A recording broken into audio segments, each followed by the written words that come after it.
ছাত্র জনতা 1952 সালে 71 সালে 90-এ বারবার রক্ত দিয়েছে। রক্ত দিয়ে তারা এই দেশের মানুষের অধিকার প্রতিষ্ঠা করেছে, কিন্তু প্রত্যেকবারই মানুষের এই অধিকার ভুলণ্ঠিত হয়েছে।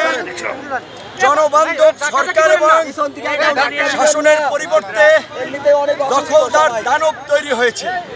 তাই এবার যেন কোনো দখলদার দানব, চাঁদাবাজ, গুন্ডা, মাফিয়াদের রাজনীতি প্রতিষ্ঠা না হয়, তাই জনগণকে অন্তর্বর্তীকালীন সরকার গঠন এবং আগামী নির্বাচন না হওয়া পর্যন্ত সতর্কভাবে সমস্ত পরিস্থিতি থেকে নজর রাখতে হবে।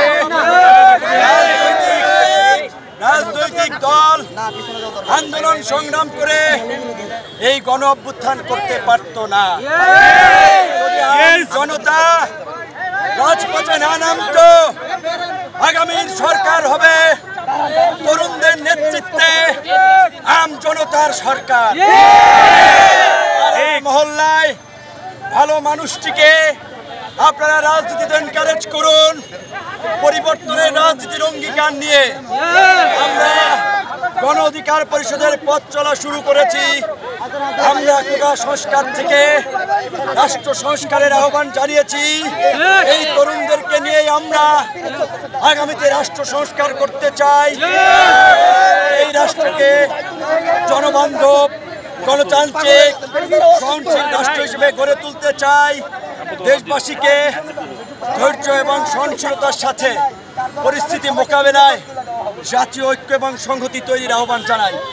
লুটপাট, অগ্নিসংযোগ এগুলো যারা চালাচ্ছে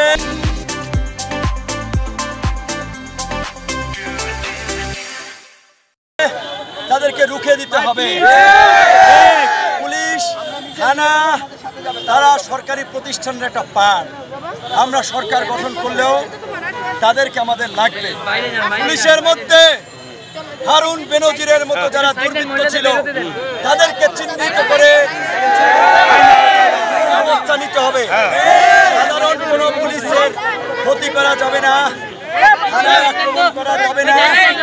জাতীয় সম্পদ রক্ষা করতে হবে। ছাত্র জনতাকে সমগ্র পরিস্থিতির দিকে দৃষ্টি রাখতে হবে। গণ অধিকার পরিষদের নেতৃবৃন্দকে, অন্যান্য রাজনৈতিক দলের নেতৃবৃন্দকে নিয়ে প্রত্যেক জেলা উপজেলায় সাম্প্রদায়িক সম্প্রীতি রক্ষায়, জনগণের অধিকার আদায়ে জনগণকে নিয়ে কাজ করার আহ্বান জানাই। ভারতীয় মদদে এই দেশে সংখ্যালঘুদের উপরে হামলা করে বহির্বিশ্বে দেখানো হতে পারে যে বাংলাদেশে মৌলবাদীরা ক্ষমতা দখল করেছে। কাজেই সংখ্যালঘুদের নিরাপত্তা আমাদের নিশ্চিত করতে হবে। আমাদের অস্তিত্বের জন্য হিন্দু, বৌদ্ধ, খ্রিস্টান সহ সংখ্যালঘু ভাই বোনদেরকে বলবো, এই দেশ হিন্দুর, বৌদ্ধর, মুসলিম, এই দেশ সবার, আমাদের। কাজেই কারো ষড়যন্ত্রে আপনারা বিভ্রান্ত হবেন না, আতঙ্কিত হবেন না। আপনাদের নিরাপত্তা এই দেশের জনগণ নিশ্চিত করবেন।